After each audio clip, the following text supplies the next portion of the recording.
जब आप घर में अकेले हैं और आप उस अकेलेपन का लुत्फ़ उठाना चाहते हैं और आपके पास नेटफ्लिक्स, हॉटस्टार या अमेज़न जैसी सब्सक्रिप्शंस है, तभी आप मूवी देखते समय आपको घर पे बैठे ही वेकेशंस का मूड होता है। तब आपको एक प्यारी सी भूख लगती है, पर आप अपना मूवमेंट ब्रेक नहीं करना चाहते। तभी आप मोबाइल ओपन करते हैं और आप ऑनलाइन फूड ऑर्डर करते हैं। जिससे आप फूड डिलीवर करते हैं वो या तो ज़ोमैटो के थ्रू या स्विगी के थ्रू करते हैं।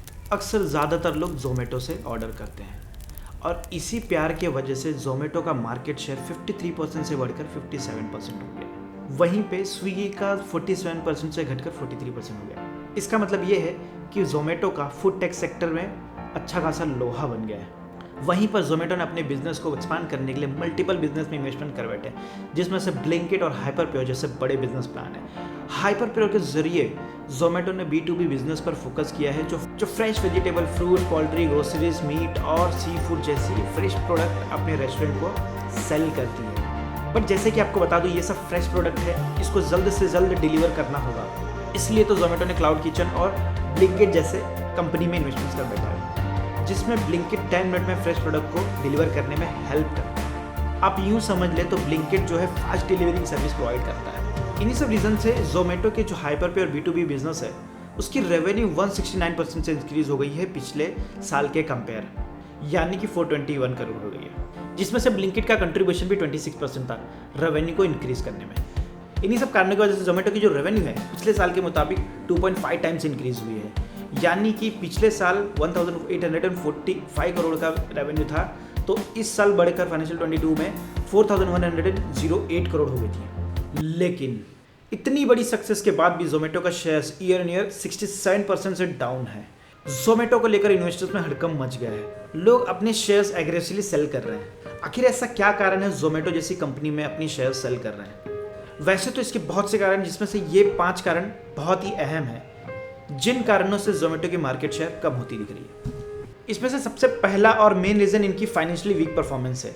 इनकी रेवेन्यू पिछले साल के मुताबिक 2.5 टाइम्स इंक्रीज तो हुई है, लेकिन इनका लॉस भी 3 टाइम्स से बढ़ा है। जहां रेवेन्यू FY22 में 1845 से 4108 करोड़ हो गया, वहीं पर इनका नेट लॉस भी बढ़कर 339 से 1268 करोड़ हो गया। मीन ज़ोमैटो में रेवेन्यू तो बढ़ रही है, पर कंपनी में कैश बर्निंग बहुत ही ज़्यादा फास्ट हो रही है। यही बात इन्वेस्टर्स को पसंद नहीं है। कैश बर्निंग इन्वेस्टमेंट से इन्वेस्टर्स दूर रहना चाहते हैं, भले ही आगे चल के कंपनी प्रॉफिट मेकिंग कंपनी बन जाए।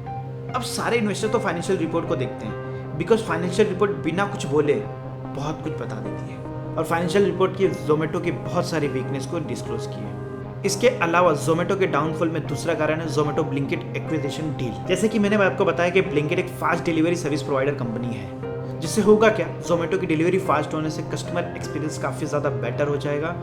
लेकिन इस डील से इन्वेस्टर खुश नहीं थे। उसके पीछे का सबसे बड़ा रीज़न है ब्लिंकिट के खुद लॉस मेकिंग कंपनी होने का, और उसको $1 बिलियन में एक्वाइजिशन करने की टोटल कॉस्ट आ रही थी। इन्वेस्टर के हिसाब से ये डील ओवर वैल्यूड थी, और एक तो ज़ोमैटो खुद लॉस मेकिंग कंपनी है, ऊपर से ब्लिंकिट जैसे लॉस मेकिंग कंपनी को ओवर वैल्यूएशन में बाय करना इन्वेस्टर को डाइजेस्ट नहीं हुआ। भले ही ज़ोमैटो ब्लिंकिट के थ्रू अपनी डिलीवरी फास्ट और कस्टमर का एक्सपीरियंस बेटर कर सकता है, और लॉन्ग रन में ये बहुत इंपॉर्टेंट रोल प्ले करता है, लेकिन शॉर्ट टर्म में ये तो बहुत एक्सपेंसिव और लॉस मेकिंग है। यही रीज़न है इन्वेस्टर्स अपने इन्वेस्टमेंट पीछे खींच रहे हैं, जिसमें उबेर कंपनी ने भी अपनी $390 मिलियन की शेयर्स सेल की। इन सब में थर्ड रीज़न ये है कि आफ्टर लॉकडाउन कस्टमर के बिहेवियर चेंज हो रहे थे। जैसे कि मैंने पिछले वीडियो में बताया था कि लॉकडाउन ज़ोमैटो के लिए आपदा में अवसर जैसी सिचुएशन थी, वैसे ही लॉकडाउन के बाद ज़ोमैटो के लिए अभिशाप निकला। लॉकडाउन ओपन होते ही अब कस्टमर ऑनलाइन ऑर्डर बुक करने के बजाय रेस्टोरेंट में टेबल बुक करना पसंद कर रहे थे, बिकॉज कस्टमर ड्यूरिंग लॉकडाउन लोग इतने बोर हो गए थे कि लोगों को बहाने चाहिए थे बाहर घूमने के लिए। इन्हीं रीज़न से उनके कस्टमर एक्विजिशन कम हो गई। ये नंबर 17.5 मिलियन से 17.4 मिलियन हो गई। ये नंबर ज़्यादा तो कम नहीं है, पर ये शो कर रही थी कि इसके कस्टमर एक्विजिशन बढ़ नहीं रहे हैं, जिसका इम्पैक्ट ज़ोमैटो के शेयर पर देखने को मिला। इन सब में ज़ोमैटो ना ही कस्टमर, ना ही डिलीवरी बॉय और ना ही रेस्टोरेंट को सेटिस्फाई कर पा रहा था, यानी कि इसका चौथा कारण था रेस्टोरेंट, कस्टमर और डिलीवरी बॉय का ज़ोमैटो को लेकर खुश ना होना। आप ऐसे समझो, एक रेस्टोरेंट है, एक डिलीवरी पर्सन है और एक कस्टमर है। कस्टमर क्या करता है, किसी पर्टिकुलर रेस्टोरेंट का ऑर्डर बुक करता है ज़ोमैटो के थ्रू, और इसमें डिलीवरी पर्सन क्या करता है कि वो जाता है रेस्टोरेंट से अपना फूड लेता है और कस्टमर को डिलीवर करता है। जैसे कि आपको पता है कि जोमेटो का मेन बिजनेस है कमीशन फ्रॉम रेस्टोरेंट, जो कि वो रेस्टोरेंट से 25 से 30% तक चार्ज करता है। अब रेस्टोरेंट ओनर ऑफलाइन में जो प्राइस में सेल करते हैं, जिसमें उनका खुद का प्रॉफिट मार्जिन 25% से 30% होता है। अगर वो जोमेटो को 25 से 30% कमीशन पे करेगा तो उसका जोमेटो से टाई अप करने का क्या फ़ायदा। इसी रीज़न से वो ऑफलाइन बिजनेस ज़्यादा प्रीफर करने लगे।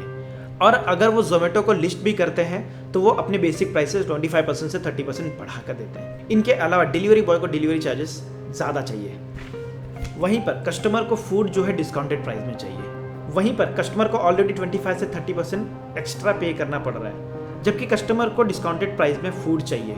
अगर आप इस बिल को देखोगे, सेम रेस्टोरेंट है, सेम फूड है, पर प्राइस अलग अलग है। ऐसा भेदभाव क्यों? लेफ्ट वाली बिल डायरेक्ट रेस्टोरेंट से है और राइट वाली बिल जो है जोमेटो के थ्रू है। अगर आप देखोगे, इस कस्टमर ने डायरेक्ट रेस्टोरेंट से मंगाया है जो कि 4 किलोमीटर दूरी पे था, तो उसका बिल टैक्स के साथ में अप्रॉक्स 472 रुपीज़ बना।